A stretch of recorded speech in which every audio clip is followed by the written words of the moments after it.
구약의 여정이라는 성경 공부 교재를 썼습니다. 구약편이 있고 신약편이 있는데 일단 저런 모양으로 생긴 책이 이제 구약편입니다. 총 12과로 되어 있는데 사실은 이제 한과 한과가 뭐 1시간 이상씩 걸리는 그런 성경 공부 교재죠. 자, 성경은 뭐 잘 아시겠지만 일종의 하나님의 구원 이야기입니다. 성경이 우리에게 영생을 주는 책인데, 즉 우리가 어떻게 구원받는가를 하나님이 들려주시는 이야기라고 할 수 있겠어요. 자, 옛날에는 이 성경의 내용을 이렇게 해처모여를 많이 했습니다. 성경에서 참과 진리를 구별할 수 있는 명제들을 뽑아서 그것을 잘 체계화하는 것이 신학이라고 생각을 했어요. 자, 그런데 요즘은 이 이야기 자체가 하나님이 우리에게 자신의 구원 이야기를 들려주시는 방식이고, 또 이야기 자체가 진리를 전달하는 좋은 방식임을 학자들이 인정하게 되었습니다. 자, 그리고 성경 자체가 이제는 그래서 우리에게 이야기를 들려주는 그 방식에 좀 더 집중하자는 거죠. 기존의 성경 공부 교재들을 보면 이렇게 문장이 있고 어떤 특정한 본문이 정해져 있지 않고 그냥 괄호 안에 성경 구절들 찾아보라고 돼 있고, 그럼 이제 단답식으로 거기서 이제 답을 적게 되어 있죠. 이제 그러다 보면 성경 자체가 우리에게 들려주는 이야기에 집중하지 못하고 그 책을 만든 저자의 의도에 따라서 여기저기서 이렇게 짜집기를 해서 성경을 이해하게 됩니다.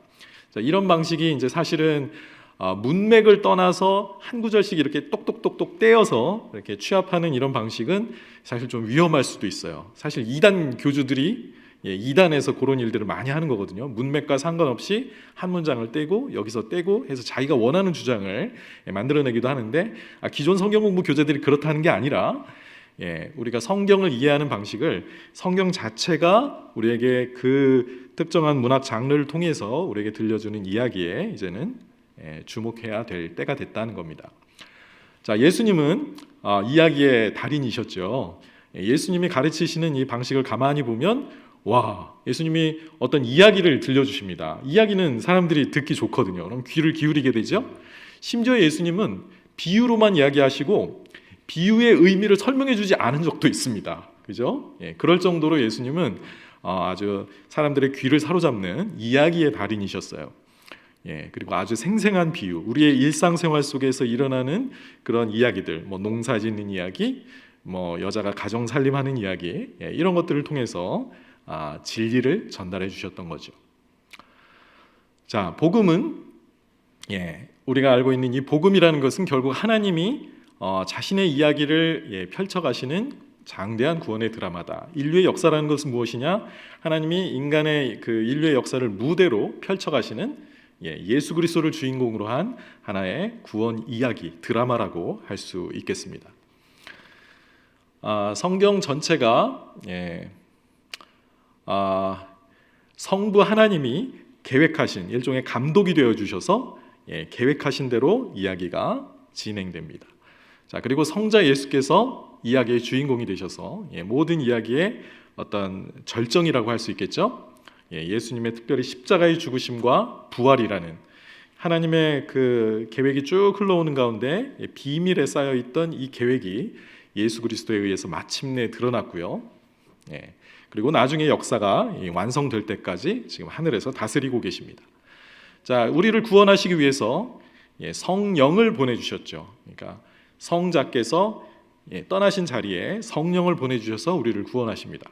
자, 성령이 우리를 예수 그리스도와 하나가 되게 해주십니다. 연합해 주시고요. 그래서 우리가 그리스도의 몸된 교회로 이 땅에 존재하고 있습니다. 그래서 우리는 성령을 통해 성자를 믿고 성자를 통해 아버지께 나아가는 그런 신앙생활을 하고 있죠.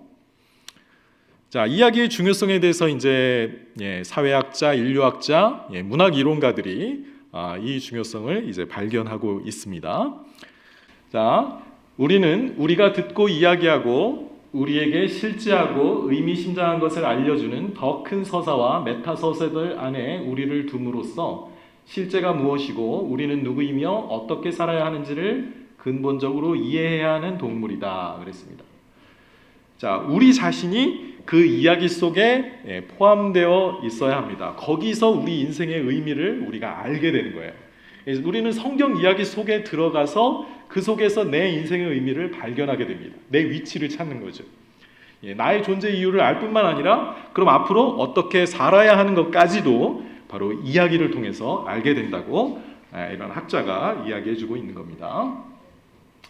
자, 성경의 이야기의 큰 그림을 보자면 창조와 타락과 구원의 이야기입니다. 자, 성경의 이야기가 구원의 이야기다라고 말할 때는 뭔가 문제가 있기 때문에 거기서 구출되어야 된다는 뜻이죠. 그렇죠? 그럼 구원 이야기라는 것은 먼저 그 전에 타락이 있었음을 전제하고 있는 겁니다. 뭐가 타락했다. 타락했다는 건 떨어졌다는 건데 원래 오리지널, 원래의 선하고 아름다운 것으로부터 뭔가 문제가 발생한 겁니다. 그걸 타락이라고 하죠. 죄가 일어났고 그 죄를 해결하기 위한 구원의 이야기가 펼쳐지는 겁니다. 그래서 성경이 구원의 이야기라고 할 때는 그 전에 타락이 있었고 그 전에 하나님이 창조하신 아름다운 세계가 먼저 있었던 겁니다. 그래서 이 성경 전체의 큰 그림은 하나님이 창조하신 아름다운 세상, 그리고 그것의 타락, 그리고 그것을 구원하시는 하나님의 이야기의 구조로 되어 있습니다. 자, 그런데 이 창조, 타락, 구원 또는 구속의 이야기는 이 세상뿐만 아니라 이스라엘의 역사 이야기도 바로 이런 구도로 되어 있고요. 그 다음에 예수님 자신의 성육신, 그리고 그분의 죽으심과 부활도 바로 창조, 타락, 구속의 이런 구도로 이렇게 죽었다가 다시 살아나는 구도로 되어 있습니다. 자, 이것이 이제 성경 전체의 큰 그림이라고도 할 수 있는데 성경 안에 그 큰 이야기를 구성하는 작은 이야기들을 보아도 바로 이런 문제가 발생하고 그것을 해결해 주시는 하나님의 구원 이야기가 이렇게 계속해서 펼쳐집니다. 잠시 후에 보겠지만 사실 아담이 타락하고 나서 타락은 그 큰 타락이라는 그 그림 안에 있는 아주 중요한 이야기지만 그 타락 안에서도 하나님이 아담과 하와를 이렇게 구원해 주시는 이야기가 그 자체 안에 있습니다. 그래서 창조, 타락, 구속은 성경의 큰 메타 내러티브라고 하는 이야기의 구성 요소이면서 동시에 작은 이야기들의 중심이다. 그 안에 수많은 창조, 타락, 구속이 있다 라는 걸 기억해 두시고요. 자, 1막에서는 저자의 의도가 제시되는 창조의 이야기가 펼쳐지고요. 자, 그 다음에는 긴장과 갈등이 들어오는 타락이 이어집니다. 사실 모든 이야기, 모든 소설을 봐도 항상 갈등이 있죠. 그리고 갈등이 해결되면서 이제 끝나게 되는데, 자, 하나님의 이야기도 마찬가지입니다. 하나님이 창조하신 처음에 아름답고 선한 세상. 그런데 거기에 타락이 들어오고 그 다음에 이제 구원의 이야기가 펼쳐지는데, 자, 그러니까 성경 대부분의 이야기는 하나님이 어떻게 우리를 구원해 가시는가 하는 이야기인데, 자, 그 안에는 그냥 구원이다라고 하기에는 그 안에 너무나도 중요한 내용들이 그 안에 들어갑니다. 자, 구원하시는 단계가 처음에는 이스라엘의 이야기가 있어요. 이게 구약의 이야기죠. 하나님이 한 민족을 택하셔서 아브라함이라는 한 사람을 택하시고 그의 자손들과 함께 관계를 맺으시면서 구원의 이야기를 펼쳐가십니다. 자, 그리고 나서 사실 이스라엘이 민족적으로 실패했다고 보죠. 그러나 이제 참 이스라엘인 예수가 오셔서 하나님의 구원을 성취하십니다. 예수의 이야기가 이제 복음서에 주로 기록되어 있고요. 그 다음에 예수님이 떠나시고 나서 이제 하나님의 백성인 교회가 그리스도의 몸으로서 이 땅에서 구원의 사역을 또 펼쳐갑니다. 자, 그리고 마지막에 저자의 목적이 실현되는 그런 종말이 오게 됩니다. 그래서 이렇게 6막으로 전개되는 이야기라고 어떤 학자는 보는데 저도 여기에 동의합니다. 그러니까 그렇죠. 창조, 타락, 구원이라고 이야기하기에는 구원 부분이 굉장히 크고, 그래서 그 이야기는 이스라엘의 이야기, 예수의 이야기, 교회의 이야기라는 또 그 안에 작은 세 부분으로 이루어졌다는 겁니다. 자, 앞으로 이제 보게 될 이제 구약 부분에서 구원의 여정은 제가 이제 이해하기로 이렇게 12과로 나누었습니다. 자, 구약의 이야기는 예수 그리스도가 오실 구원을 준비하는 단계죠. 그런데 여러분 신약 성경을 읽어보시면 예수님이 이렇게 된 것은 이것은 구약에 있는 예언을 성취하기 위함이다 라는 내용이 있죠. 그럼 구약과 신약이 이렇게 하나로 연결되는데, 마태복음을 보면 예를 들어서 10번에 걸쳐서 마태가 이것은 구약의 이 예언을 성취하기 위함이다 라는 말을 합니다. 그런데요, 그렇게 신약의 저자가 직접적으로 구약의 예언을 인용하면서 이것은 이것의 성취다라고 말하는 경우가 있지만 그렇지 않은 경우가 굉장히 더 많습니다. 일일이 다 구약 성경에 있는 것들을 이것은 이것의 성취다라고 다 말을 해주지 않아요. 그럼에도 불구하고 이것은 구약에 있던 내용을 그대로 지금 끌어다가 쓰고 있는 경우가 많은데, 자, 그런 경우를 가리켜서 이렇게 모형이라고 하기도 합니다.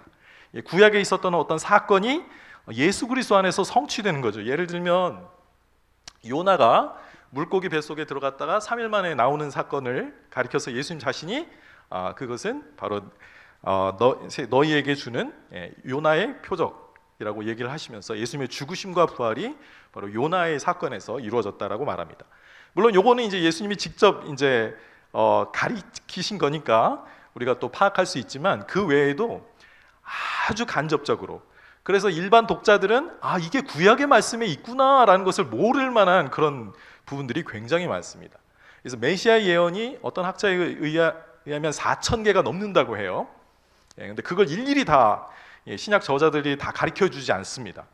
그러니까 그거는 우리가 구약 성경을 자세히 알 때 신약을 읽으면서 이 신약의 저자가 왜 이런 말을 하는지를 알게 되는 거죠. 자, 그런데 이제 구약의 이 스토리 전개에 있어서 매우 중요한 어떤 결정적인 단계들이 언약을 통해서 이루어집니다. 구약의 역사 가운데 하나님이 몇 번에 걸쳐서 아주 중요한 언약을 맺으세요. 자, 언약이라는 것은 하나님이 인간과 관계를 맺으실 때 있어서 약속으로, 법적인 효력을 가지는 약속을 하는데, 거기에는 이것을 지키지 않을 때 저주가 따르게 되는 그런 약속입니다. 그런 특별한 약속을 하나님이 노아와 하시고, 그 다음에 아브라함과 하시고, 그 다음에 이스라엘 백성과 시내산에서 맺으시고, 그 다음에 다윗 왕과 맺으십니다. 약속은 대등한 당사자가 둘이 맺을 수도 있고, 상하 관계에 있는, 그러니까 왕과 주군과 신하가 서로 계약을 맺는 경우도 있습니다. 자, 하나님이 이렇게 이스라엘 백성과 또는 어떤 자기 사람과 언약을 맺는 것은 앞으로 전개 하나님의 구원의 구속사를 이해가는 데 있어서 아주 결정적인 어떤 역할을 하게 됩니다. 예를 들면 예수님을 하나님의 아들이라고 부를 때 예수님이 왜 하나님의 아들이지? 라는 그런 생각을 할 수가 있죠. 물론 당연히 우리가 어릴 때부터 하나님의 아들이라고 들어왔는데, 그것은 하나님이 다윗과 맺은 언약에서 너의 아들은 나의 아들이 될 것이다, 나는 그의 아버지가 될 것이다 라고 말씀하셨기 때문에, 그래서 다윗 언약이 성취된 것이 하나님의 아들이라고 불리게 되는 이유입니다. 그래서 구약의 역사를 이제 살펴보실 텐데, 오늘은 에덴 동산 인간의 타락, 홍수 심판까지 내용을 살펴보도록 할게요. 그래서 이제 아브라함의 언약, 출애굽 사건이 이제 구약에서 이제 결정적으로 하나님이 이스라엘이라는 그 한 백성을 구원하신 사건이죠. 노예 생활로 고생하던 400년 동안이나 애굽의 노예로 살던 백성이 구원을 받아서 탈출하는 이야기가 이제 구약의 어떤 구원의 어떤 전형, 모델, 그리고 신약에서 계속, 아니 신약뿐만 아니라 구약 자체도 이 출애굽의 구원을 계속 반복적으로 강조합니다. 예수님의 십자가의 죽음도 일종의 출애굽 사건이죠. 왜 그럴까요? 죄의 노예가 되어 있던 우리를 하나님이 값을 치르고 사셨거든요. 노예 생활로부터, 죄의 노예로부터 우리는 해방된 겁니다. 그런 의미에서 예수님은 제2의 모세라고 불려요. 이제 이런 내용들을 계속 확인하게 될 겁니다. 자, 그리고 시내산의 언약이 바로 율법이라고 불리우는 매우 중요한 하나님과 자기 백성 사이의 관계를 설정해주는 언약이었습니다. 자, 시내산 언약과 함께 성막과 제사 제도가 주어지죠. 레위기에 기록되어 있는 이 제사 제도는 예수 그리스도의 그 십자가의 죽음이 어떤 의미를 가지는가를 매우 정확하게 묘사해주고 있습니다. 그래서 구약을 잘 알면, 제사나 성막에 대해서 잘 알면, 예수님이 그 십자가에서 죽으셨다 살아나셨다는 그 단순한 사실만이 아니라 그것이 얼마나 거기에 놀라운 의미가 담겨 있는지를 알게 되겠죠. 자, 그러나 이스라엘은 실패합니다. 하나님의 선지자여 제사장의 역할을 감당해야 될 그 민족이, 아브라함의 자손이 그 사명을 실패하죠. 자, 그렇지만 하나님은 다윗과 언약을 맺으시고 그를 통해, 그의 씨를 통해, 아브라함의 씨이면서 또한 다윗의 씨죠. 이게 마태복음 1장 1절에 있는 말씀입니다. 아브라함의 자손, 다윗의 자손. 사실은 다윗의 자손, 아브라함의 자손, 예수 그리스도의 족보다라고 시작하는 이유가 여기 있습니다. 다윗 언약이 그래서 그렇게 중요한 거고요. 이제 예언서들을 공부하겠습니다. 그래서 신실하신 하나님, 여호와의 종, 바로 여호와의 종의 개념 속에 이사야서 53장도 그 중에 하나죠. 예수님의 십자가의 죽음이 고난과 죽음, 그리고 부활이 예언되어 있습니다. 그리고 마지막에 여호와의 날은 종말을 가리키는데, 예수님 메시아가 구약의 관점에서는 이 땅에 하나님이 임하시는 것이 세상의 끝날이었어요. 그게 바로 여호와의 날입니다. 자, 그런데 저 날이 이렇게 예수님의 초림을 통해서, 메시아가 오심을 통해서 여호와 하나님이 오시는 날이 이미 시작된 겁니다. 그런데 예수님이 초림으로 끝난 게 아니라, 그래서 유대인들은 예수님이 오시면 온 세상이 다 이제 예수님의 통치 아래 들어오고 역사가 끝난 줄 알았던 거죠. 그런데 초림과 다시 오심을 약속하고 떠나시죠. 그래서 초림과 재림 사이에 이렇게 긴 어떤 그 날이 우리에게 주어질 줄 몰랐던 겁니다. 그래서 예수님의 초림과 재림을 신약에서는 이렇게 오랫동안 이렇게 분리되어 있는 것을 이렇게 앞에서 보면 어때요? 하나로 보이죠? 그런 관점 때문에 예수님의 사역에 대해서 유대인들이 잘 이해하지 못했던 부분이 있습니다. 자, 그래서 마지막에 여호와의 날에 대한 예언을 살펴보면서 구약의 여정을 마치도록 하겠습니다. 1과는 에덴 동산의 이야기입니다. 에덴 동산. 자, 우주 만물을 지으신 하나님께서 사람을 자기 형상으로 지으셨죠. 자, 에덴은 풍부한 물과 먹을거리, 그리고 문명을 개발시킬 자원이 많은 그런 사람이 살기에 이상적인 장소였습니다. 자, 무엇보다 아담과 하와가 누린 최고의 특권은 하나님을 직접적으로 대면해서 볼 수 있는 특권이었어요. 자, 이 특권은 인류의 역사 이래 아담과 하와만 누렸던 특권입니다. 가장 거룩한 사람 모세조차도 하나님의 뒷모습만 살짝 지나가는 것만 봤지, 이렇게 하나님과 대면해서 직접 대화를 나누는 그런 영광은 누린 적이 없지요. 자, 창조주 하나님은 그들이 지켜야 할 계명을 주십니다. 잘 아시는 대로 불순종해서 결국 에덴 동산에서 쫓겨나게 되죠. 자, 아담의 타락 후에 우리는 죽음과 고통을 경험하게 되는데, 자, 이후 인류의 모든 역사는 항상 우리는 가본 적이 없지만 왠지 우리의 마음 깊은 곳에 잃어버린 낙원에 대한 그리움을 안고 살아갑니다. 그러니까 우리가 천국을 갈망하는 이유도 거기 있는 거죠. 신낙원이죠. 신낙원, 낙원을 잃어버리다. 자, 구원이라는 것은 바로 하나님의 나라에 들어가는 것이다 라고 하는데, 바로 이 에덴 동산이 장차 우리가 들어갈 천국의 모형입니다. 마지막 요한계시록에 회복된 에덴 동산의 모습을 보여주고 있습니다. 자, 여기서 우리가 잃어버린 것이 무엇인지 이번 과에서 한번 생각을 해보기를 원하는데요.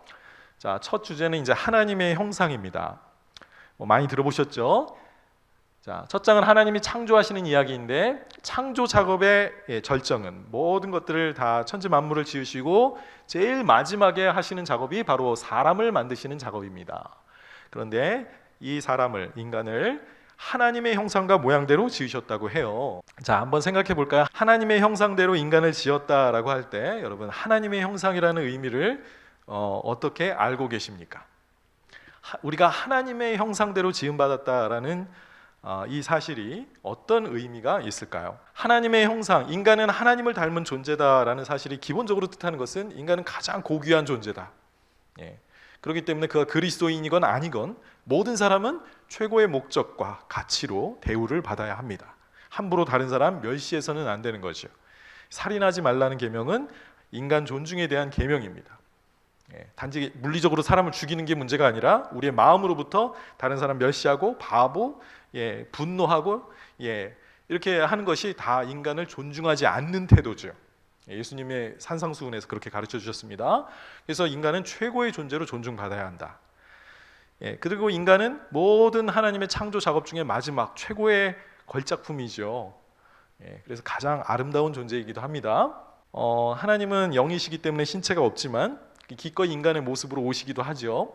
그래서 미술가들은, 예술가들은 인간의 육체가 가장 아름답다는 것을 알고 그렇게 조각하기도 하고 그림을 그리기도 하지요. 또 인간이 하나님의 형상이라는 것은 옛날 고전적으로는 다른 모든 동물들로부터 인간을 구별해주는 부분, 인간이 생각할 수 있는 능력을 가지고 있다, 이성을 가지고 있다라는 점에 교부들은 주목했어요. 그런데 인간의 이성만이 아니라 인간의 감정, 그리고 인간의 자유의지, 이런 모든 지정의가 전체적으로 어떤 인간의 한 부분만이 아니라 인간성 전체가 하나님의 형상에 들어간다라는 것이 좀 더 발전된 견해입니다. 그런데 이제 그것보다 이제 또 하나님의 형상에 대해서 인간의 어떤 구조적인 그런 면이 하나님을 닮았다는 게 아니라 인간의 역할이 하나님과 비슷하다라는 의미에서 형상이라는 거예요. 자, 하나님이 이 온 세상을 지으셨기 때문에 이 세상의 주인이시죠. 그리고 하나님의 뜻대로 다스릴 텐데 그 다스림의 역할을 인간에게 맡기십니다. 잘 아시는 대로 조금 이따 볼 문화명령이라고 하는 창세기 1장 28절을 보면 하나님이 창조하신 모든 새와 물고기와 짐승들을 다스리라고 하시죠. 그래서 이 다스림의 사명, 즉 왕이 되는 사명을 하나님이 주신 것이 인간과 하나님 사이의 닮은 꼴이다 라고 보기도 합니다. 네, 그러나 우리가 하나님의 형상으로 지음받았다라고 하는 것은 우리 인간의 존재 목적을 또 드러내기도 해요. 우리는 누구를 향해, 누구를 추구하며 살아야 합니까? 바로 하나님이라는 그분을 본따서 만든 존재는 하나님을 본받아야 할 그런 대상으로 그것이 우리의 지음받은 목적임을 암시하고 있죠. 그러니까 엄청나게 많은 의미가 이 형상이라는 것 속에 있습니다. 사실 이 형상이라는 단어와 우상이라는 단어가 같아요. 첼렘이라는 단어인데 똑같은 단어입니다. 인간은 누구다? 보이지 않는 하나님의 구체적인 모습이에요. 우상이에요. 상입니다. 그래서 하나님이 우상을 세우지 말라 그랬죠. 인간이 하나님의 우상이기 때문에. 우리가 바로 보이지 않는 하나님의 구체적인 모습입니다. 자, 이 말은 하나님이 아닌 다른 존재들 앞에 하나님이 누구인가를 보여주는 존재가 바로 사람이란 얘기죠. 우리가 그런 존재입니다. 이 세상 사람들 앞에 하나님의 임재와 그 영광을 보여주어야 할 사명을 가진 존재가 바로 사람입니다. 하나님의 형상인 인간이란 이야기죠. 자, 이런 것들을 제가 이제 책에서는 이제 이 단락에 설명을 해놨습니다. 방금 설명한 내용이에요. 인간의 존귀함이고요. 자, 지정의 전인격이 하나님을 닮았다는 그런 구조적인 면도 있고, 그러나 기능적인 면에서 우리는 하나님처럼 우리는 다스리는 존재입니다. 자, 고대의 왕들이 자기의 통치권이 미치지 못하는 지역에 자기의 자기의 형상을 이렇게 세워놨다고 합니다. 그죠? 이것이 바로 이제 다스림의 그런 원리고요. 자, 하나님 자신이 세상을 다스린 왕이지만 우리에게 그 통치의 권세를 위임해 주셨죠. 그런 의미에서 이제 섭정이라고 합니다.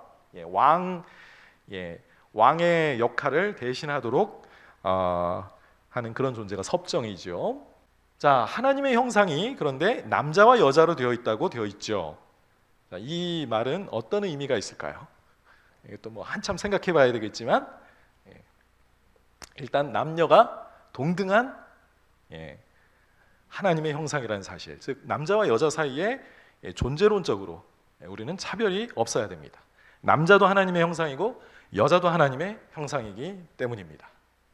자, 그런데 하나님의 형상이 남성과 여성이라는 이 두 존재로 창조되었다는 사실이 의미하는 것은 하나님 자신도 혼자가 아니라 복수성을 가지고 있음을 암시합니다. 그렇죠? 우리는 이미 신약까지 이어지는 계시를 통해서 하나님이 삼위일체다라는 사실을 배우지요. 하나님은 물론 유일하신 하나님이어서 이제 한 분이시다라는 뜻은 되지만 만방의 모든 신은 다 헛된 것이고 여호와 하나님만이 진짜 하나님이다라는 의미에서 유일하신 하나님이고요. 그러나 그분은 아버지와 아들과 성령이라는 세 위격으로, 아버지는 아들이 아니고 아들은 성령이 아니죠. 그러나 그분은 같은 신적 본질을 공유하고 있는 한 하나님이십니다. 물론 이제 엄청난 신비인데 하나님 자신이 혼자가 아님을 나타내 줍니다. 자, 신약의 계시에 의하면 하나님은 어떻다라고 이제 정의한 그 내용이 있죠. 그거 중에 요한이 뭐라 그래요? 하나님은 땡땡이시다. 하나님은 사랑이시다. 잘 알고 계시죠? 네, 자, 여러분, 사랑을 혼자 하는 사람이 있습니까? 사랑을 누가 혼자 해요? 자기 혼자 존재하고 있는데 사랑이 왜 필요합니까? 아니죠? 사랑은 사랑하는 자와 사랑받는 자, 적어도 두 인격체가 필요합니다. 자, 하나님의 사랑이시라는 말 속에는 하나님이 이 복수성을 지니고 있음을 알게 되죠. 그래서 이 성부와 성자 사이에 이 성령이라는 이 사랑이 일체를 이루게 한다라는 게 이제 교부들의 생각이었는데, 자, 남자와 여자도 서로 사랑하면서 한 몸을 이루죠. 그 결혼 속에서 자녀가 태어나는 이 모습은 바로 삼위일체 하나님의 모습을 반영하고 있는 것이다라고 볼 수 있겠습니다. 자, 하나님이 자기 형상대로 주신 인간에게 주신 사명은 아까 말한 대로 정복하라, 다스리라, 땅에 충만하라는 것이었습니다. 그죠? 온 땅에 충만해서 하나님의 뜻으로 이 모든 세상을 다스리라는 것이 인간의 사명입니다. 아까 말한 대로 이게 이제 문화 명령이기도 한데요. 이것은 정복하라 그랬다 그래서 마음대로 남용하고 착취하고 막 탐욕을 부리면서 우리의 것으로 취하지 말고 잘 관리하고 영속적으로 이 우리도 자연의 일부니까 이것을 잘 관리하면 다스려야 되겠죠. 그러고 보면 오늘날의 환경 오염, 이것은 인간의 죄악, 인간의 죄성을 보여주는 또 하나의 증상입니다. 생태계를 파괴한 이 다스림의 사명을 잘 감당하지 못하고 있는 인간의 모습이죠. 자, 그런데 하나님이 다스림의 사명을 주신 것은, 자, 하나님이 창조하신 세상은 그 자체로 보시기에 참 아름다운 곳이었죠. 보시기에 심히 좋았다라고 마지막에 말씀하시지만, 그런데 그 세상은 어떤 의미에서는 완전하지는 않았습니다. 완전하지 않다는 말이 좀 어폐가 있을 수 있는데, 누구의 손길이 필요했다? 하나님은 인간에게 다스림의 사명을 주셨고 그 자연을 개발해서 거기서 최고의 잠재력을 끌어내서 문명을 건설할 사명을 주신 겁니다. 여러분, 장미 좋아하시나요? 장미? 장미꽃은 자연에 존재하고 있습니까? 존재하지 않습니까? 원래 존재하지 않죠. 찔레꽃입니다. 찔레꽃은 홑꽃이에요. 아주 이렇게 좀 평범해 보이는 꽃인데 어떻게 한 거예요? 사람들이 그 꽃을 계속 개량해서 장미라는 아름다운 꽃을 만들어낸 거죠. 지금도 계속해서 새로운 종자의 장미라든지 꽃이라든지 그것들 사람들이 만들어내고 있습니다. 브로콜리도 그렇죠. 그러니까 하나님이 인간에게 자연을 있는 그대로 그냥 즐기는 그게 다가 아니라 인간의 사명은 무엇이다? 하나님이 창조하신 이 세상을 가지고 그걸 개발시키고 잠재력을 끌어내서 더 놀랍고 아름다운 것들을 만들어내라고 주신 세상이라는 거죠. 그래서 이제 기업가들은 이 자연을 개발해서 부가가치를 창조하죠.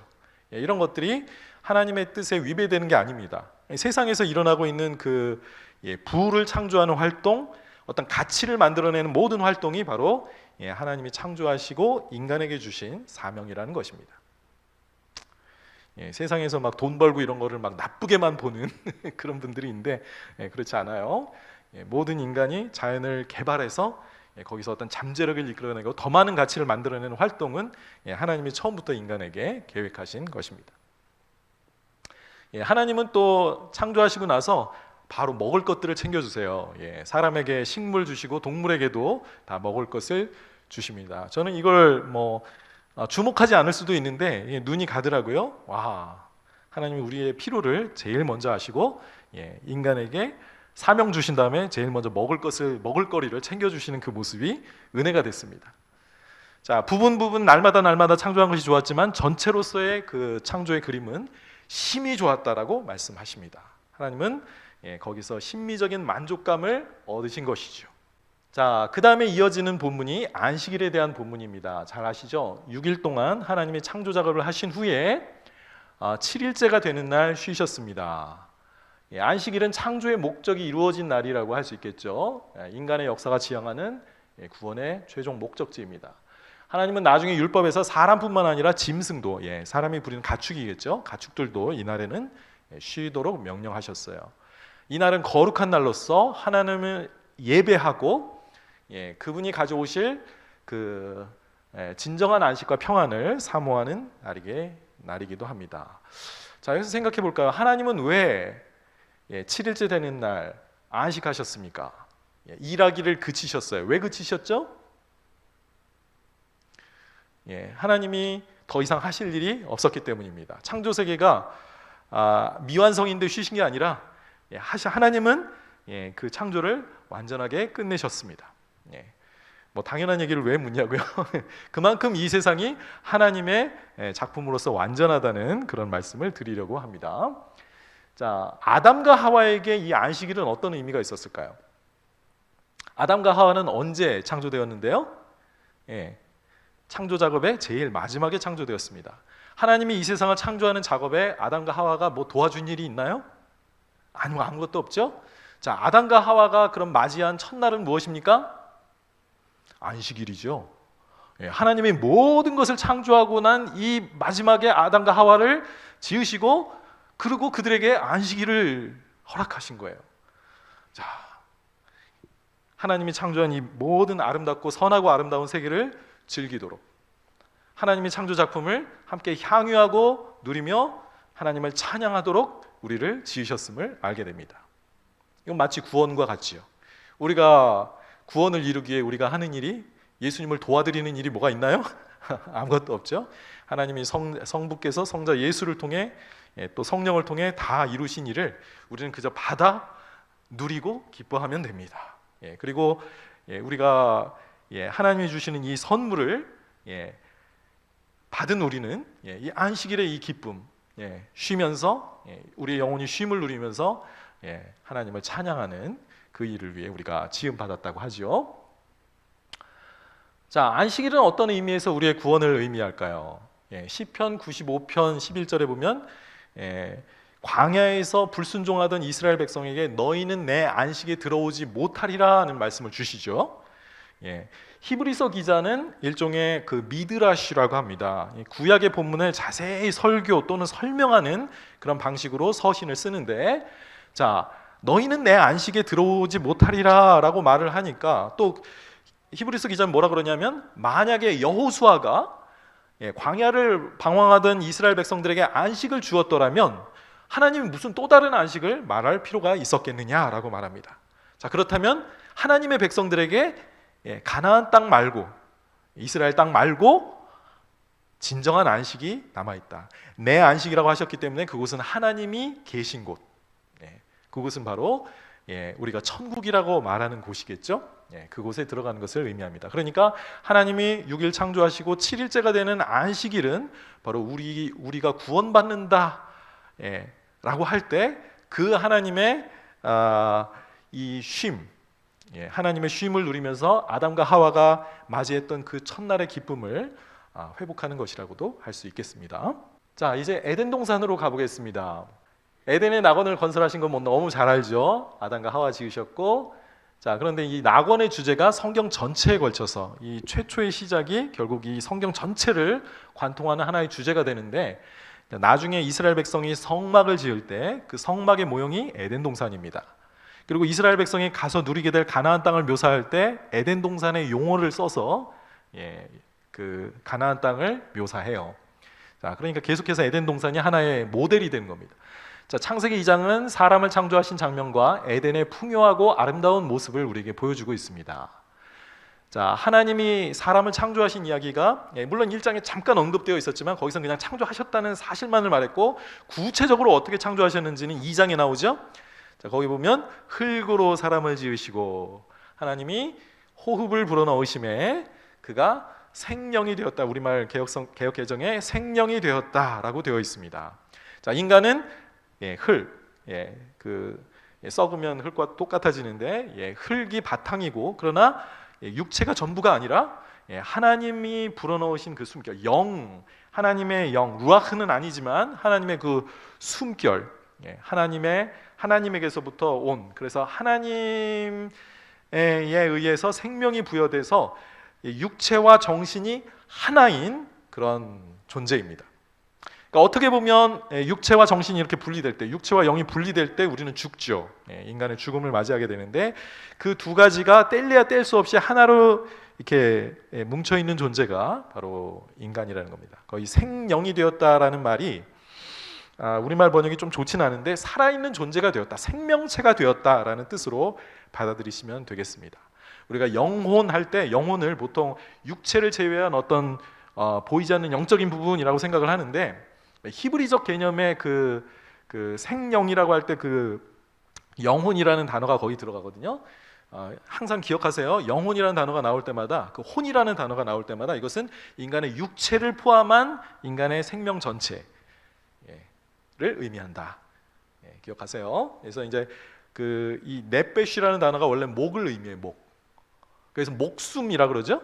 그래서 생명이고요. 그래서 또는 자아, 인간의 요즘 말로 자아라고 할 때 그게 이제 네페시입니다. 인간은 살아있는 네페시가 된 거예요. 살아있는 존재가 되었다. 그래서 인간은 육체뿐만 아니라 이 하나님으로부터 받은 이 숨결, 그 성령이죠. 그래서 이걸 통해서만 진정한 인간다움을 누릴 수 있는 존재다라는 뜻이에요. 자, 에덴 동산의 풍성함과 아름다움을 묘사하는 모습들, 4개의 강이 이 에덴 동산에서부터 발원했다. 물이 풍부한 곳이었다. 어디나 이제 물이 풍부한 곳이 참 사람이 살기 좋은 곳이죠. 그래서 아마 동산은 산이었을 것으로 예상이 됩니다. 강이 흘러나오는 곳이니까요. 또 그곳에는 하나님이 각종 아름답고 먹기에 좋은 나무들을 자라게 하셨습니다. 온갖 아름다운, 보기에도 좋고 먹기에도 미각적으로도 맛있고 심미적으로도 아름다운 그런 풍성한 열매들을 주셨고, 또 거기에 금과 베델리엄과 호마노 같은 풍부하고 아름다운 그 광석들을 나게 하셨다. 이 광석들이 왜 중요하냐? 광석들이 있어야 문명을 개발시키기가 좋거든요. 이런 도구들을 만드는 데 도움이 되고, 그래서 인간의 어떤 기술을 발전시키는 데 있어서 광물 자원이 풍부하다는 것도 바로 이 에덴 동산의 특징이고요. 이 에덴 동산에 나와 있는 이 보석들이 나중에 제사장들이 입는 옷에 다 들어가게 됩니다.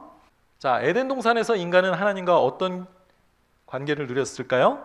직접 대면해서 하나님과 교제할 수 있는 이런 특권을 누렸다. 이것은 아담만이, 최고의 하나님의 걸작품이었던 아담만이 누리던 그런 특권이었습니다. 자, 아담이 에덴 동산에서 해야 할 일이 있었나요? 아담은 에덴 동산에서 놀고 먹었나요? 성경 말씀을 가만히 읽어보면 거기 이렇게 보면 경작하며 지키게 하셨다라는 표현이 나와요. 그 경작하다라는 말이 영어로 cultivate인데, 그 cultivate라는 단어가 이렇게 농사 짓는 거 있잖아요. 그 경작하다.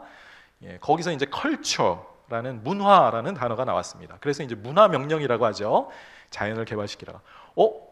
아까도 말씀드렸지만 에덴 동산은 뭐 완전히 이상적인 장소인데 거기서 뭐 사람이 할 일이 뭐가 있을까 하는데 하나님 뭐 하라고요? 거기서 개발시키라고. 그러니까 일하다라는 뜻이에요.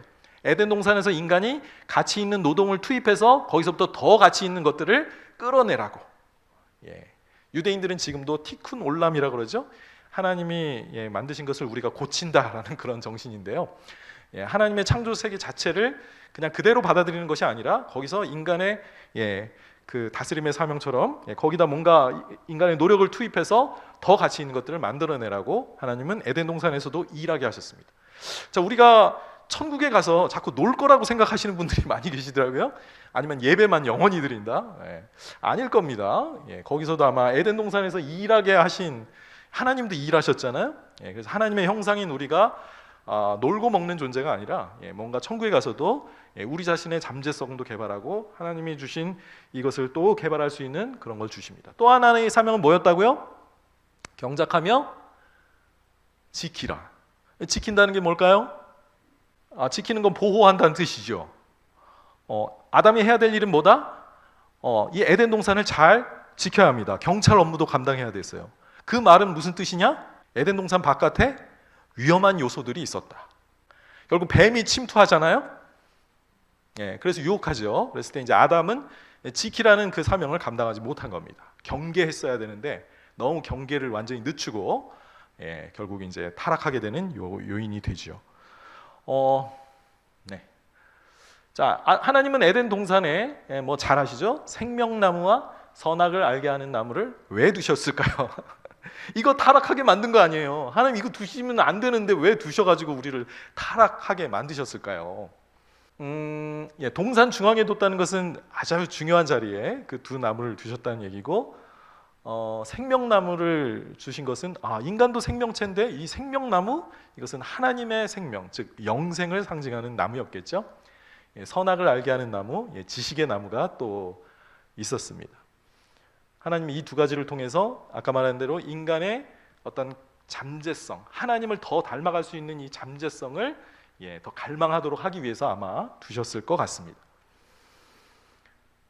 그리고 선악을 알게 하는 나무를 따먹지 말게 하셨죠? 금지하셨죠? 왜 지켜야 할 계명을 주신 이유가 뭘까요? 이걸 창조하시고 하지 말라고 하신 계명을 주시는 이유가 뭘까요? 그냥 완전한 자유만 누리면 되는 거 아닌가요? 하나님과 우리의 관계 속에서? 아닙니다. 하나님이 계명을 주신 이유는 하나님이 권위자이시고 인간은 그의 그 피조물로서 이 창조주의 하나님의 권위에 순종해야 하는 존재임을 가르쳐주기 위해서 명령을 주신 겁니다. 인간은 무제한의 자유를 누리도록 창조된 게 아니라 그 창조하신 분의 뜻에 순종하여 살 때 최고의 복을 얻을 수 있음을 가르쳐 주시기 위해서 계명을 주신 거예요. 자, 그 계명을 지켰을 때 어떤 축복을 받게 될까요?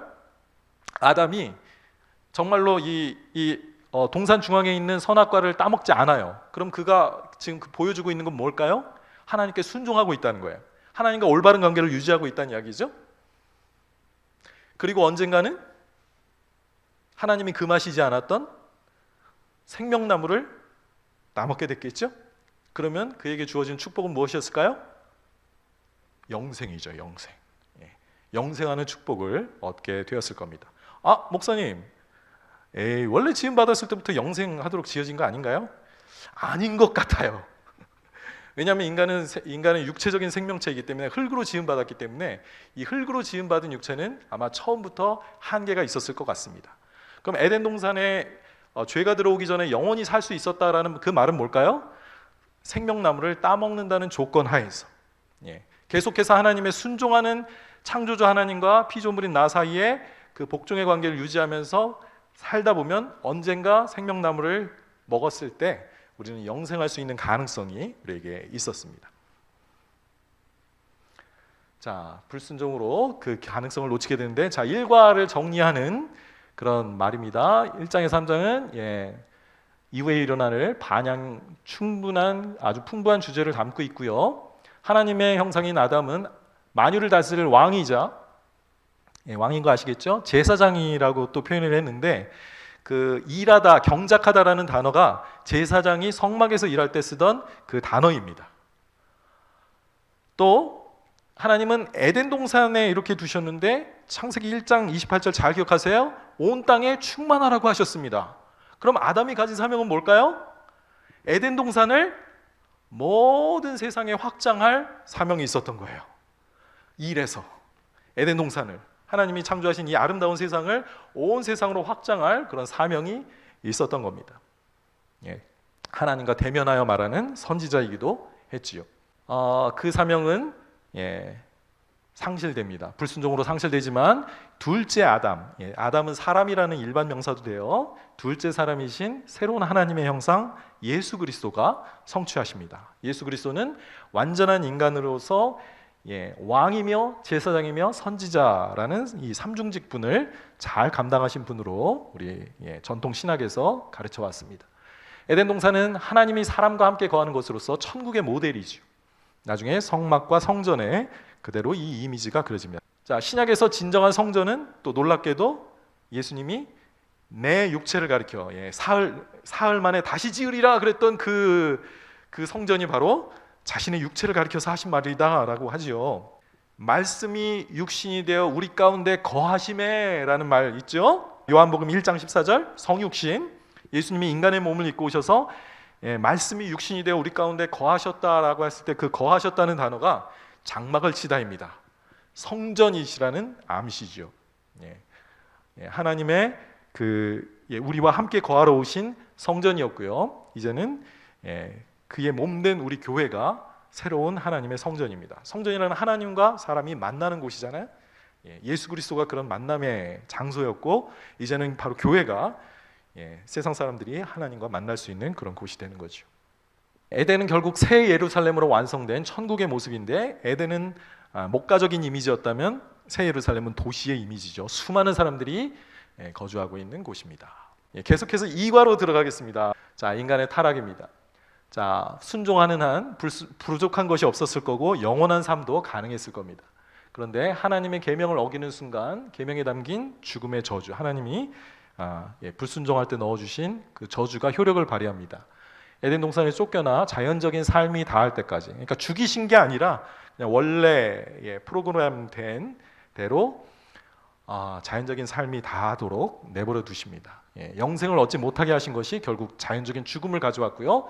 그렇지만 하나님은 인간을 저주하시고 심판하시고 끝내신 게 아니라 아담과 교제를 회복하십니다.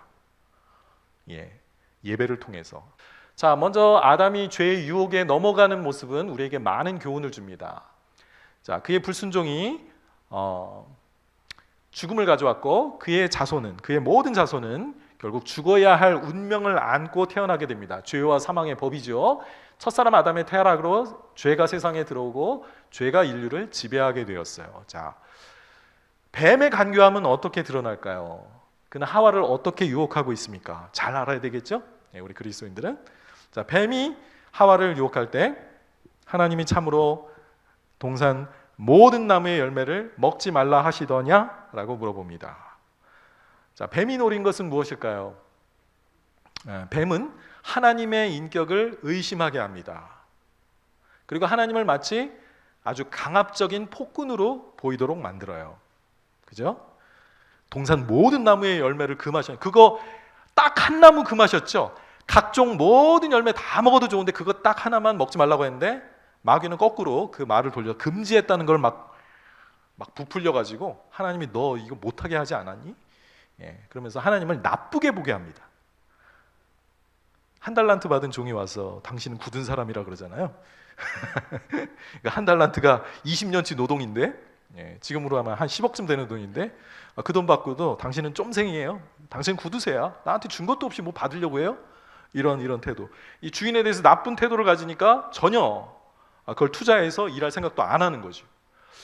뱀은 하나님과 사람 사이를 갈라놓기 위해서 하나님에 대한 의심을 심어줍니다. 그리고 한번 강하게 한번 흔들어보고 거기서 딱 그 흔들리는 모습에 이제 결정타를 날리죠. 너희가 결코 죽지 아니하리라, 마귀가 이러는데, 이렇게 흔들리는 거 보고 이제 결정타를 날리면서 결국 하나님은 자기만 좋은 걸 차지하려고 그러는 거야. 너가 하나님처럼 될까봐 하나님이 자기만 좋은 그런 이기적인 존재야 라고 잘못된 이미지를 계속 심어주는 겁니다. 하나님의 말씀을 의심하게 하고 하나님의 인격을 의심하게 하는 그 전략에 넘어가죠. 자, 하와가 대답하는데 동산 나무의 열매는 먹어도 좋지만 선악을 알게 하는 나무는 먹지도 말고 만지지도 말라고 하셨다. 먹는 날엔 죽을까 한다 라고 말하죠. 뭐 어떤 문제가 있습니까? 여러분 많이 배우셨죠? 하나님의 모든 나무의 열매는 다 먹게 하셨다는 그 하나님의 풍성한 공급을 생략하고 먹어도 좋다라는 말만 합니다. 그리고 또 하나님이 첨가하지 않은 말을 더 하죠. 만지지도 말라는 말은 하나님이 하신 적이 없습니다. 그런데 하와는 거기다 집어넣고요. 제일 치명적인 것은 죽을지도 몰라. 하나님은 반드시 죽을 것이다 라고 말했는데 죽을지도 몰라. 어느 순간 이런 식으로 이제 하나님의 말씀이 이제 그 마음속에서 이렇게 희미해진 거죠. 하나님이 아담에게 말씀하셨고 아담에게서 이 말을 간접적으로 들었나 봐요. 그래서 그랬는지 말이 전달되는 것 속에 뭔가 와전된지 하나님의 말씀을 분명하게 알고 있지 못합니다. 교훈은 분명하죠? 하나님의 말씀 정확하게 1.1획도 없어지지 않을 그 하나님의 말씀 정확하게 알아야 합니다. 하와는 그러지 못했고요. 그래서 자신을 지키지 못하죠. 선악과는 아닌 게 아니라 눈으로 보니까 너무나도 매력적으로 보였습니다. 육신의 정욕, 안목의 정욕, 이생의 자랑이라고 하죠. 보기에도 좋았고 먹을 만큼 탐스러웠고 지혜롭게 할 만큼 그렇게 아름다워 보였다. 자, 아담의 잘못은 뭘까요? 뱀을 지키지 못했다라는 거. 하나님이 지키라고 했는데 지키라고 한 사명을 감당하지 못했다. 또 거기 보면 하와가 자기와 함께 있던 남편에게도 주었다고 합니다. 그러니까 뱀은 아까 교묘했던 것 중에 하나가 이제 아담을 공격한 게 아니라 하와를 공격하죠. 이 말을 간접적으로 들은 하와를 더 약한 자기의 공격 대상으로 삼았는데 그 현장에 아마도 어쩌면 같이 있었을 이 아담이 거기에 이제 그대로 그거를 받아들인 겁니다. 하와가 하나님의 말씀을 어기는 것을 보고도 금하지 않았을 뿐만 아니라 자기도 거기에 동조하게 되죠. 같이 있었다라는 게 참 이렇게 본문을 잘 보시면 그렇게 되어 있어요. 자, 아담과 하와는 죄를 짓고 나서 어떻게 됩니까? 잘 아시죠? 무화과 나뭇잎으로 가립니다. 수치심을 느낀 거죠. 죄를 지으면 우리는 본능적으로 하나님이 주신 양심 때문에 우리가 잘못했다는 것을 알고 부끄러워합니다. 그래서 내 자신을 죄를 가리려고 우리가 본능적으로 노력하게 되는 거죠. 자, 원죄라는 거 제가 잠깐 여기 올렸습니다. 모든 사람은 아담에게서부터 물려받은 죄성을 가지고 태어나죠. 우리가 선악을 아예 모르는 건 아닙니다. 그런데 악을 행하는 경향성이 훨씬 더 크게 우리 안에 자리 잡고 있는 거예요. 그래서 결국 우리는 많은 부분에서 죄를 선택하는 행동을 하게 됩니다. 죄의 지배를 받는 인간의 본성을 가리켜 성경은 육신이라고 표현합니다. 자, 구원받지 못한 사람을 가리켜 육신에 속한 자라고 표현해요. 육신에 속했다는 것은 마귀의 지배를 받고 있다는 거고 이 세상의 원리대로 살아가는 삶입니다. 자, 인류가 허물과 죄로 죽어 있고 하나님의 진노 아래에 있다라고 말하고 있고요. 자, 신학에서 이제 전적 타락이라는 표현을 합니다. 근데 이 전적 타락은 인간이 완전히 악할 대로 악하다라는 뜻이 아니라 인간의 모든 부분이 죄로 인해 오염되어 있다. 그래서 인간의 지성이 공평한 게 아니에요. 인간의 이성이 합리적으로 선악을 판단하는 게 아닙니다. 자기가 좋은 이데올로기의 방향으로 지식을 사용한다. 철학자들이 이미 다 오랫동안 한 이야기입니다.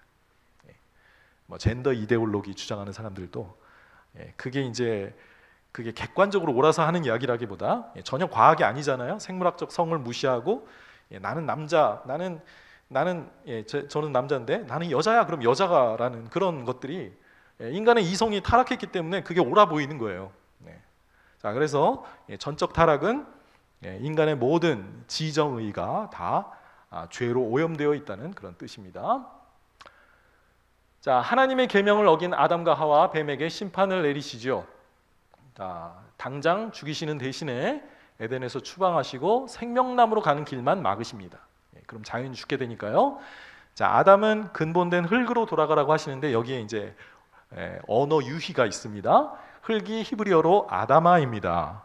아담이니까 너는 아다마로 가라는 이야기죠. 평생 우리는 흙을 갈면서 수고하다가 결국 죽게 되는 존재가 되죠. 이것이 바로 하나님의 심판입니다. 그럼에도 하나님은 인류에게 구원의 소망을 주셨어요. 장차 여자의 후손으로 오실 그리스도가 사탄을 이길 것을 약속해 주셨기 때문입니다. 자, 아담과 하와는 범죄하고 나서 하나님 앞에 어떻게 행동했는가? 자, 하나님의 소리가 들리자 아까 그 죄를 가렸다고 무화과 나뭇잎으로 가렸다고 했는데 어떻게 합니까? 수치심을 느꼈을 뿐만 아니라 하나님으로부터 도망치죠. 하나님을 피하여 숨습니다. 제가 요나서를 이제 엊그제 설교했는데 요나도 도망치더라고요. 하나님의 말씀 듣기 싫으니까 이스라엘 땅에 남아있을 수는 없어요. 너무 부담스럽거든요. 하나님의 말씀 계속 들리고 선지자의 직무를 행해야 되잖아요. 그러니까 어떻게 합니까? 반대 방향으로 도망치는 거죠. 하나님의 낯을 피해 도망칩니다.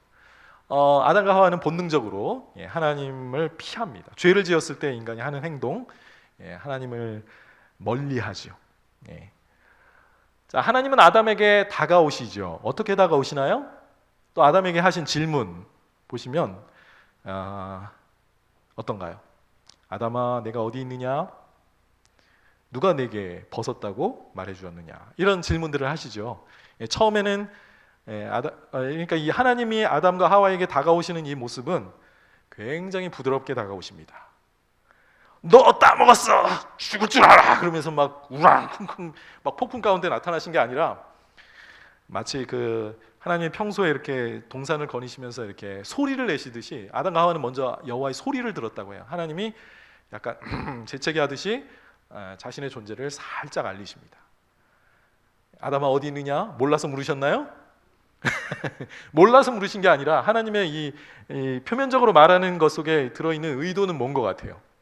네 잘못을 고백하고 우리 관계를 회복하자라는 뜻이죠. 예, 그렇게 죄를 정직하게 자백해 주기를 하나님은 기대하셨기 때문에 몰라서 묻는 게 아니라 그 관계를 회복하기 위한 질문을 하신 겁니다.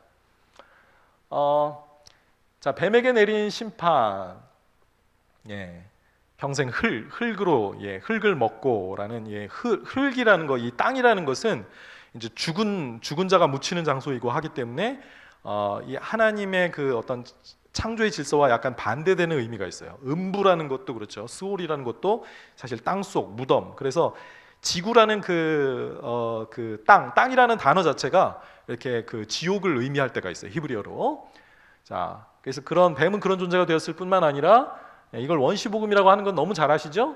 여기서 이제 뱀의 후손을 머리를 상하게 할 것, 여자의 후손이 너는 그의 발꿈치를 상하게 할 것이니라. 뱀의 자손과 여자의 후손 사이에 계속해서 전쟁이 있을 것인데 결정적으로 어떤 여자의 후손이 마귀를 결정적으로 물리칠 것, 머리를 상하게 한다는 건 결정타를 날리는 거죠. 예수님의 십자가의 죽음과 부활에서 죽음의 권세를 가진 마귀의 권세를 치명타를 가하시고 승리하셨습니다. 자, 하나님이 하와에게 내리신 벌은 여자가 아기를 낳는 그것은 축복이긴 하지만 또 심지어 구원도 되죠. 왜냐하면 여자들은 하와가 지금도 유대인들은 아기가 태어날 때마다 이 아기가 혹시 메시아가 아닐까 하는 기대를 가진다고 합니다. 그렇잖아요. 아직 예수님이 메시아인 걸 모르니까 계속해서 여자가 출산을 할 때마다 어떤 그 구원의 소망을 가지게 된 거죠. 그런데 이 출산에 엄청난 고통을 더하셨다. 고통을 통해서 거의 죽음의 고통이죠. 생명이 위험한 그 고통을 통해서 구원에 이르게 하는 그 어떤 원리가 여기서도 작용합니다. 여자의 해산의 수고와 그 뒤로 이렇게 태어나는 그 아들의 탄생은 죽음과 부활의 그런 어떤 그 길을 보여주고 있죠. 그래서 종말도 여자의 그 야곱의 고통하는 때가 여자의 그 해산의 수고와 비유가 됩니다. 자, 하나님은 아담에게 어떤 심판을 내리셨어요?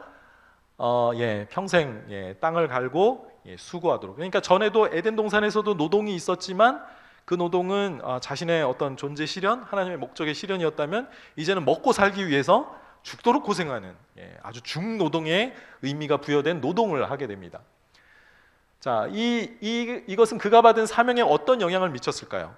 하나님이 이 자연을 개발해서 여기서 더 높은 가치를 창조하라는 그 문화 명령을 취소하는 말씀일까요? 그러지는 않을 겁니다. 단지 땅이 가시와 엉겅퀴를 낼 것이다. 이 통치자인 아담에게, 왕인 아담에게 고분고분하게 자연이 자신의 산물을 좋게 내어주지 않을 거라는 것, 적대적인 세력이 있을 거라는 것을 말합니다. 지금도 자연재해 때문에 죽는 사람들이 있죠. 화산 폭발하고 지진이 일어나고 하면 사람들이 죽습니다. 그러니까 자연과 인간 사이에 화해가 아직 완전히 이루어지지 않은 상태에 있는 거죠. 자, 그런데 이제 아담과 하와에게 하나님이 구원의 소망을 주십니다. 죄를 지어서 에덴 동산에서 쫓겨나고 죽을 운명이 되었지만 구원의 소망마저 뺏어가신 것은 아니에요. 하나님은 그에게 여자의 후손을 약속하심으로 하나의 구원의 길, 앞으로 이제 구원의 구속사에 있어서 중요한 하나의 시작점이 여기서 마련되었고요. 자, 무화과 잎을 대신할 가죽옷을 지어주시는 모습이 나옵니다. 이것은 예수 그리스도를 예표하는 모습이에요. 자, 아담이 자기 아내의 이름을 하와라고 지은 것에서 무엇을 알 수 있을까요? 처음에는 이제 여자라 하리라, 그래서 이제 이쉬인 남자에게서 이쏴가 나왔다라고만 했었는데 이제 이 일 있고 나서 아내의 이름을 하와라고 합니다. 생명을 주는 자라는 뜻이에요. 그러니까 이제 죽어야 할 운명인 자신에게 있어서 이 자신의 아내 이 사탄이라는 이 원수를 물리쳐줄 그 메시아를 출생하게 할 이 여인을 생명을 주는 자라는 것을라고 이름을 지었다는 것은 하나님을 향한 그런 믿음과 그의 소망을 보여주고 있습니다. 자, 하와라는 말과 하야라는 단어가 비슷하거든요. 하야가 살다라는 뜻이에요. 근데 여호와라는 단어 있죠? 야훼라고 하는 그 단어가 하야라는 존재하다 있다라는 그 하야와 비슷합니다. 그래서 하와와 하야, 여호와의 이름인 그 이름이 비슷해요. 그러니까 그런 의미에서도 이 아담은 자기 아내의 이름을 짓는 모습 속에 하나님을 향한 그의 믿음을 지금 고백하고 있다라고 볼 수 있겠습니다. 자, 가죽옷을 지어 입히는데 이 가죽옷은요, 그 원어를 보면 나중에 제사장이 입었던 예복을 의미해요. 그러니까 잘 차려입은 정장을 의미하는 겁니다. 자, 저런 구절들을 보면 같은 단어입니다. 자, 이것이 어떻게 예수님의 속죄를 상징할까요? 이 예복은 어떤 무죄한 짐승이 옷이 되기 위해서, 아담과 하와의 죄를 덮어줄 옷이 되기 위해서 무죄한 짐승이 죽임을 당했죠. 그 모습은 바로 예수 그리스도의 죽음을, 속죄의 죽음을 상징한다고 말할 수 있겠습니다. 자, 여기서 이제 죄를 속하다라고 할 때 이제 우리말의 속하다와 히브리 단어의 그 속죄라는 그 단어는 그 속죄일이 욤키푸르라고 합니다. 욤키푸르 전쟁도 있잖아요. 욤키푸르가 속죄일이에요. 근데 이 키푸르가 뭐냐면 덮다라는 뜻입니다. 사랑은 허다한 죄를 덮느니라 그랬잖아요. 커버예요. 히브리어, 그러니까 유대인들이 그 쓰는 모자를 키파라고 합니다. 덮다예요. 아담과 하와의 죄, 부끄러운 그 수치를 덮어주기 위해 하나님이 그들의 죄의 그 결과, 그 느끼게 된 그 감정을 덮어줄 그 의복을, 아주 잘 차려진 가죽 옷을 하나님이 해 입히셨다는 것은 우리의 그 죄를 잘 덮어주시는, 그래서 속죄가 이루어졌다라고 볼 수 있다는 것이요. 생명나무는 어떤 효력을 가지고 있습니까? 생명나무로 가는 길을 막으신 이유는 뭘까요? 이미 말씀드렸습니다. 하나님 차원의 생명, 인간 차원의 생명이 아닌 하나님 차원의 더 높은 차원의 생명을 상징하고 있고요. 영생할까? 죄인의 상태로 구원받지 못하고 바로 영생의 길에 들어가지 못하도록 거기로 가는 길을 막으셨습니다. 생명나무는 예수 그리스도시죠. 예수님이 주실 때까지 인류는 에덴 동산에 들어가지 못하고 생명나무로 가는 길을 찾을 수가 없었습니다. 자, 이과의 여정 안내는 아담의 타락 때문에 구원의 여정이 시작되죠. 죄의 결과 평생 수고하며 고생하다가 죽음에 이르는 존재가 되었습니다. 자, 육체적인 생명이 소멸하는 것도 죽음이지만, 그러나 에덴 동산에서 쫓겨난 것 자체, 하나님과 대면하던 그 관계를 잃어버린 것, 하나님과 분리된 것 자체가 영적인 죽음이라고 신학에서는 이야기합니다. 그러니까 우리는 죽어 있는 존재, 하나님과 하나님의 생명에서 분리되어 있으니까. 신체적인 죽음 외에도 영적인 죽음이 있고 또 영원한 죽음이 있죠. 그건 지옥에 던져지는 것을 말합니다. 하나님은 영생을 주는 생명나무로 가는 길을 막으셨지만, 언젠가 여자의 후손을 통해 둘째 아담 메시아가 오셔서 마귀의 권세를 멸하실 때 그 길이 다시 열리게 될 것입니다. 십자가를 생명나무라고 하기도 하던데, 하나님은 대속의 희생과 구원을 상징하는 가죽옷으로 아담의 수치를 덮어주셨습니다. 아담은 하나님께 제사를 드리며 하나님과 교제를 이어갈 수 있었습니다. 자, 삼가 홍수 심판인데요. 아담의 타락 이후에 인간 세상의 죄가 급속도로 증가합니다. 아담의 맏아들 가인은 자기 동생 아벨을 살인하죠. 그러니까 죄가 이제 그 아들 때에 가면 훨씬 더 증가하고, 목축과 음악과 기계 문명을 이 가인의 아들들이 개발시키지만 폭력과 불법이 동시에 난무하죠. 결국 세상이 죄악으로 가득 차자 하나님은 홍수로 세상을 멸하기로 작정하십니다. 그렇지만 노아에게 방주를 준비하셔서 그의 가족과 동물을 구원하시죠. 자, 이 홍수 상태가 되는 것은 이 물로 덮인 지구는 태초의 혼돈 상태로 돌아가는 모습이에요. 노아는 또 새로운 아담이 됩니다. 그러니까 구약 자체가 과거의 것들의 이미지를 또 이렇게 주제와 변주처럼 이렇게 반복하고 더 확장하고 있는 모습이죠. 자, 홍수 심판은 하나님의 거룩하심과 공의를 보여주고, 또 앞으로 종말에 있게 될 심판을 이 고대의 역사 속에서 먼저 한번 행하신 것을 통해서 앞으로 심판이 얼마나 무서울까를 예고하는 역할을 하고 있습니다. 노아만 아니라 모든 짐승과 화평의 언약을 세우셔서 다시는 물로 세상을 심판하지 않겠다라고 약속하시고 그 증표로 무지개를 주십니다.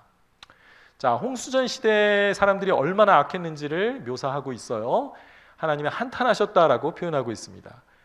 자, 구원의 길을 예비하신 하나님은 홍수로 세상을 심판하는 중에도 또 구원의 길을 예비하십니다. 그러니까 타락과 구원이 이렇게 계속 보여지는 거죠. 자, 홍수가 있기 전에 사람들의 죄는 모든 생각이 항상 악했다라고 묘사되어 있습니다. 이거는 전적 타락이 진짜로 악할 대로 악하다라는 뜻처럼 들립니다. 자, 하나님은 그런 사람들의 모습에 아까 한탄하신다고 했죠. 하나님은 감정을 가지고 계시고 또 고통을 느끼신다라고 합니다. 그러니까 오랫동안 하나님은 무고통성, 하나님은 완전하신 존재니까 고통을 느끼지 않는다는 교리가 지배했다면 요즘은 성경에 있는 이야기 그대로 하나님도 고통을 느끼신다. 마음 아파하시는 거죠.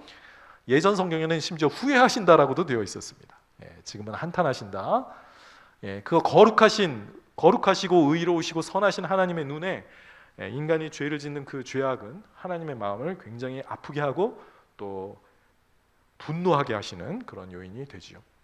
노아는 하나님 앞에 의로운 자였다라고 합니다. 그가 하나님께 은혜를 입었다라는 표현이 나오는데, 여기서 하나님의 은혜를 입었기 때문에 그가 심판에서부터 구원받을 것을 암시한다고 볼 수 있겠습니다. 자, 방주는 길이 134m, 폭 42m, 높이가 13m에 해당하는 3층 구조를 지어졌고 지붕에는 창문이 달려 있었습니다. 자, 노아가 방주를 지을 때 그는 어떤 어려움이 있었을까요? 이제 우리의 상상력을 좀 발휘해봐야 될 텐데, 당시로서는 최고의 그 건축물이었을 거예요. 그래서 엄청난 지혜와 지식이 필요한, 공학 기술이 필요한 그런 작업이었을 겁니다. 그런 건물을 지을 때 아직까지 비가 온 적이 아마 없었을 것 같은데 사람들이 그를 보고 뭐라고 생각했을까요? 아유, 저 미친 사람. 도대체 뭐 하는 거야? 근데 노아는 그걸 지음으로 인해서 세상에 하나님이 이 세상을 심판하실 것을 경고하고 있는 거죠. 의를 전파한 노아라고 하는데 조롱을 당하면서 어떻게 보면 이제 120년이라는 그 시간을 주셨거든요. 그래서 그 시간 동안 오랜 시간을 들여서 노아가 하나님의 말씀에 순종했습니다. 굉장히 어려운 삶이었겠죠. 방주에는 누가 들어갔습니까? 노아의 가족과 동물들이 들어갔습니다. 노아가 모았을까요? 노아가 무슨 재주로 그 동물들을 다 모읍니까? 하나님이 방주로 인도하셨어요. 하나님이 동물도 구원하시네요? 이 사실이 어떤 분에게는 놀라운 이야기가 될 수도 있겠는데 하나님은 동물도 구원하십니다. 하나님은 사람만 구원하시는 게 아니라 동물들의 생명에도 관심이 있으시고 동물들까지 구원하십니다. 하나님이 구원은 이제 만유의 회복이라고 그려지는데 그 중에는 이제 자연, 이 훼손된 인간의 죄로 훼손되고 남용된 이 자연도 언젠가 회복시킬 것이라는 그런 것이 들어가 있는 거예요. 자, 방주 안에서는 어떤 하나님의 은혜가 있었을까요? 뭐 이거는 여러분의 역시 상상력이 필요한데, 여러분 동물들은 각자가 맞는 서식지가 있잖아요, 그죠? 그런데 그걸 떠났죠. 그래서 그 좁은 방주 안에 거기서 1년 넘게 지냈거든요. 얼마나 힘들었겠어요? 물론 노아 가족도 힘들었겠지만 그래서 방주는 구원을 상징하기도 하지만 죽음을 상징하기도 합니다. 요나가 물고기의 뱃속에 들어갔을 때 물고기 뱃속을 뭐라고 표현해요? 수올의 뱃속이라고 그러거든요. 지옥의 뱃속에 내가 들어갔다라고 표현을 해요. 그러니까 하나님이 구원해 주시는 그 도구이기는 하지만 그 속에서 지내는 시간은 고통의 시간입니다. 인내해야죠. 동물들끼리 또 싸우면 어떡합니까? 거기서 나오는 가스 냄새, 어떻게 그걸 다 참아요, 그죠? 서로가 굉장히 괴로운 시간을 하나님의 은혜로 잘 견뎌냈고 그 다음에 사실은 죽음을 경험한 거죠. 모든 세상이 심판받고 죽는 가운데 하나님께 구원받는 노아의 가족과 이들도 일종의 죽음을 경험하다가 결국 구원에 이르게 됩니다. 은혜를 받은 거죠. 들어간 후에 40일 동안 비가 내리고 온 땅은 물에 잠기고 땅에 사는 사람들과 짐승을 홍수에 잠겨 죽게 됩니다. 자, 이것은 천지를 지으신 혼돈과 공허, 어둠과 기품의 상태와 같아지는 거예요. 기품이란 단어. 하나님이 자기의 창조를 다시 쓸어버리고 창조의 작업을 뒤집어 엎는 그런 심판을 하신 겁니다. 창조의 전의 모습으로 돌아가 세상을 다시 창조하시는 거죠. 그래서 바람을 보내서 물이 빠지게 하셨다고 했는데 히브리어로 이 바람이라는 단어 루아흐가 바로 성령이라는 단어, 영, 호흡이라는 뜻과 같아요. 자, 성령을 보내셔서 물이 빠지게 하셨는데 이 깊음 위에 하나님의 영이 운행하셨다라고 했죠. 새가 날아다니는 모습인데요. 바로 그 모습으로 다시 세상을 창조하시는 그런 장면이다라는 거. 그 이미지를 다시 불러오고 있다는 겁니다. 그래서 물이 줄어들고요. 40일을 기다려서 까마귀를 보내지만 돌아오지 않고 비둘기를 보내고 다시 일주일을 더 기다려서 비둘기가 드디어 감람나무 가지를 물어옵니다. 자, 600세에서 601세가 되었을 때 끝나죠. 그 두 달 24일째 방주에서 나오게 하십니다. 정결한 짐승으로 제사를 올려드리는데요. 노아를 축복하시고 이때 언약을 맺으십니다. 이것이 최초로 언약을 맺는 사건이라고 할 수 있겠어요. 무지개 언약이라고도 하지요. 하나님이 누구와 언약을 맺으셨습니까? 본문을 잘 읽어보시면 노아와 맺으셨다라고 그러시려고 그러죠. 아닙니다. 모든 동물과 맺으셨습니다. 노아와 그와 함께한 모든 동물과 맺으셨다. 동물들은 언약을 이해하지 못할 텐데 그래도 하나님이 그들을 향해서 맹세를 하신 거예요. 그리고 그걸 안 지켰을 때는 스스로에게 저주를 거신 겁니다. 자, 이 언약에서 무지개는 어떤 역할을 해요? 하나님의 언약의 구체적인 증표입니다. 우리가 결혼했다는 증거로 반지를 끼는 것처럼 그 하나님과 이 동물들 그리고 노아 사이에 언약의 표시라는 거예요. 자, 히브리어로 활을 의미하고 영어로도 활을 의미합니다. 그래서 레인보우, 보호할 때 그 활 있죠? 잡아당기는 그 무기입니다. 자, 활이 하늘에 걸려 있는 모습이네요. 무지개는, 그죠? 그렇다면 저것이 여러분에게 어떤 이미지를 줍니까? 활이 하늘을 향해 겨누어지고 있는 모습이라고 볼 수도 있고, 아니면 전쟁을 쉰다는 의미로 활을 걸어둔 모습이라고도 할 수 있고요. 그래서 평화를 의미하기도 하고요. 또는 만약에 무지개가 거꾸로 이 지상을 향해서 이렇게 되어 있었다고 생각해 보세요. 이 땅이 활로 이렇게 하나님의 위협을 받는 모습이 아니라 오히려 하나님 자신이 맹세하셨고 그걸 어길 때는 그 저주를 자기에게 향하게 하신다는 그런 의미로 볼 수도 있겠습니다. 자, 베드로가 노아 때 홍수를 침례에 비유하죠. 이 노아의 홍수가 바로 침례 이미지와 겹치는데요. 둘은 어떤 면에서 비슷한가요? 물은 죽음을 상징합니다. 하나님의 심판으로 인한 죄에 대한 심판으로의 죽음을 의미하고요. 그러나 노아의 방주를 통해서 안전하게 살아남았죠. 새 생명을 얻은 것과 같지 않습니까? 예수 그리스도가 일종의 그 구원의 방주시죠. 예수님이 죽은 자 가운데서 다시 살아나심과 함께 그 예수를 믿는 믿음으로 우리가 예수 그리스도와 연합되어 예수와 함께 죽고 함께 살아납니다. 그래서 침례는 그것 자체가 죄를 씻는 게 아니라고 육체의 더러운 것을 제하여 버림이 아니고 하나님을 향해 깨어난 양심이 하나님을 찾아가는 거래요. 하나님을 향한 기도래요. 자, 그렇기 때문에 침례는 구원받은 표시입니다. 결혼해서 반지 표시를 꼈죠? 그리스도인이면 뭘 표시를 받아야 돼요? 침례를 반드시 받으셔야 되는 거예요. 이건 하거나 하지 않아서는 되는 게 아니라 예수 그리스도 나를 구원해 주신 그 구원자, 내가 그분을 주님이라고 부르는데 그분이 하라고 하신 일을 안 해? 참 괘씸한 사람이에요. 그 사람이 정말 하나님의 자녀인가 아닌가 정말 다시 한번 생각해 봐야 됩니다. 그죠? 반드시 그 증표를 통해서, 그 표시를 통해서 내가 죄인이었다가 예수 그리스도를 믿음으로 구원받았습니다라는 사실을 하나님과 사람 앞에, 교회의 증인들 앞에서 내가 반드시 표시를 해야 되는 겁니다. 자, 홍수 심판은 장차 임할 종말의 심판을 예표한다고 볼 수 있어요. 앞으로 심판은 어떻게 이루어질까요? 했는데 성경 구절 두 개를 제가 보도록 요청했습니다. 하나는 마태복음 24장에서 예수님의 그 감람산 강화에서 이렇게 말씀하세요. 그날과 그때는 아무도 몰라요. 세상의 종말의 심판이죠. 하늘의 천사들도 모르고 아들도 모르고 오직 아버지만 아신다. 노아의 때와 같을 것이다. 홍수 전에 노아가 방주에 들어가던 날까지 사람들이 먹고 마시고 장가들고 시집을 가고 있으면서 홍수가 나서 그들을 다 멸하기까지 깨닫지 못하였으니 인자의 임함도 그와 같으리라 그랬습니다. 홍수의 심판은 어느 날 갑자기 세상 사람들이 예상하지 못한 순간에 임하는구나. 그래서 이제 예수님의 임박한 재림이라고 하죠. 언제든지 오실 수 있다라고 말하는 이유가 바로 여기에 있습니다. 주님의 그 7년 대환란이라고 불리우는 그 심판이 언제든 이 땅에 임할 수 있다라는 거죠. 그래서 홍수 심판은 이런 식으로 장차 예수 그리스도의 재림과 함께 일어날 그 심판을 보여주고 있고요. 또 한 가지 말씀은 이제 베드로후서 3장 6절입니다. 이로 말미암아 세상은 물의 넘침으로 멸망하였으되, 베드로는 이 노아의 홍수 이야기를 많이 하네요. 하늘과 땅은 그 동일한 말씀으로 이제는 불사르기 위하여 보호하신 바 되어 경건하지 아니한 사람들의 심판과 멸망의 날까지 보존해 두신 것이다 그랬습니다. 그래서 결국 이제 마지막 날의 심판은 물의 심판이 아니라 이제는 불의 심판이 될 겁니다. 사실 물의 심판으로 온 세상을 다 깨끗이 멸하셨다라고 생각할 수도 있지만 사실 많은 생물들이 노아의 방주에 들어갈 필요가 없었습니다. 왜 그럴까요?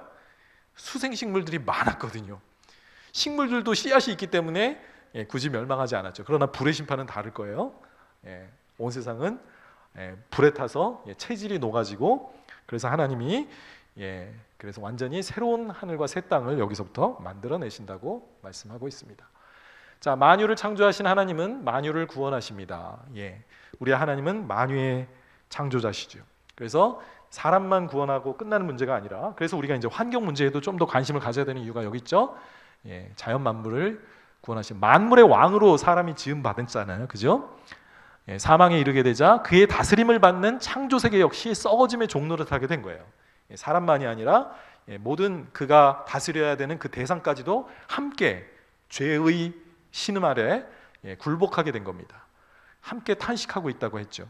이것을 잘 보여주는 예가 홍수 심판 사건이야. 인간이 타락해서 죄에 대한 그 심판을 받으니까 모든 피조물이 함께 심판을 받고 고통을 당한 겁니다. 노아 가족뿐만 아니라 동물들도 이런 심판을 받죠. 여기서 하나님이 처음으로 언약이란 다용을 사용하신 것이 이때인데, 노아만 아니라 모든 짐승과도 언약을 맺으신다고 했습니다. 자, 그래서 이 자연 만물이 회복되는 것이 우리가 구원받는 것과 어느 정도 관계가 있다는 거예요. 호세아서를 보면 우리가 이스라엘이 하나님께 순종하면 자연을 축복하셔서 풍성한 소출을 내게 하신다라고 그랬어요. 풍년이 일어나는 겁니다. 그러니까 우리의 인간의 삶이 사실 자연에 많이 의존하고 있잖아요. 자연으로부터 모든 필요한 것들을 얻는데, 우리가 구원받았을 때 내 영혼만 천국에 간다, 이게 세상은 다 뭐 없어지고 멸한다, 이게 아니라 내가 구원받을 때 나의 산업이 복을 받는다, 소출이 풍성해진다라는 거죠. 자, 예수님이 재림하실 때 자연 세계가 함께 회복될 겁니다. 자, 이것만 하고 마치겠습니다. 노아의 시대의 홍수는 하나님의 창조 작업이 이루어지기 전 혼돈의 상태를 암시한다 그랬죠. 자, 그때 하나님의 영이 수면에 운행하셨다고 하신 말씀이 나오는데, 성령께서 새가 날아다니는 모습으로 묘사되어 있습니다. 자, 홍수가 끝나고 노아는 처음에 까마귀를 내보내고 돌아오지 않자 비둘기를 내보내죠. 비둘기가 얼마 후 감람나무 잎을 가지고 오자 노아의 방주에서 나올 준비를 하게 됩니다. 자, 비둘기는 그래서 평화의 상징이죠. 지금까지 감람나무를 물고 있는 비둘기의 모습이 평화의 이미지로 많이 사용되고 있는데, 그것뿐만 아니라 성령의 이미지, 새로운 창조를 시작하시는 성령님을 상징하는 겁니다. 자, 이 이미지가 어디에 또 나올까요? 자, 이스라엘 백성들이 광야를 방황할 때 등장합니다. 자, 하나님이 그들을 어떻게 독수리의 날개로 업어서 그들을 광야에서 인도하셨다고 합니다. 가나안 땅까지. 그런데 이 광야를 의미하는 단어가 황폐한 땅이라는 의미에서 이 토후, 혼돈이라는 단어와 같아요. 하나님이 그 혼돈의 세계를 이스라엘 백성들을 새의 날개로 업어서 인도하셨다는 겁니다. 이때 운행하다라는 동사가 또 똑같이 쓰여집니다. 그러니까 이스라엘 백성들을 구원하시는 그 이미지가 이 태초에 하나님이 이 혼돈으로부터 질서를 창조하셨던 그 하나님의 모습과 같은 거죠. 그러니까 구원이라는 것은 결국 새로운 창조의 작업이다라고도 이해할 수 있겠습니다. 이게 노아의 심판 이후 하나님이 새롭게 세상을 창조하시는 모습이에요. 자, 광야에서 구름 기둥을 이렇게 이스라엘 백성들을 이렇게 구름 기둥으로 덮어 주셨잖아요. 뜨거운 광야에서. 그랬을 때 그 퍼졌던 구름을 뭐라고 묘사했다? 전능자의 날개다라고 표현했습니다. 새의 모습으로 자기 백성을 이렇게 어미새가 쫙 그늘 쳐주듯이 했던 그 이미지를 가져온 겁니다. 자, 또 한 가지 이 새의 이미지가 언제 성령의 이미지와 겹치냐? 예수님이 침례를 받고 물에서 올라오실 때 성령님이 비둘기와 같은 모습으로 예수의 머리 위에 임하셨다는 겁니다. 구원자, 새로운 창조자, 어쩌면 새로운 노아의 이미지, 그죠? 노아가 새로운 세상에 새로운 아담의 역할을 했던 것처럼 예수 그리스도가 이제 새로운 구원자요 창조자로서 모습을 이렇게 보여주는 곳이라고 할 수 있겠습니다.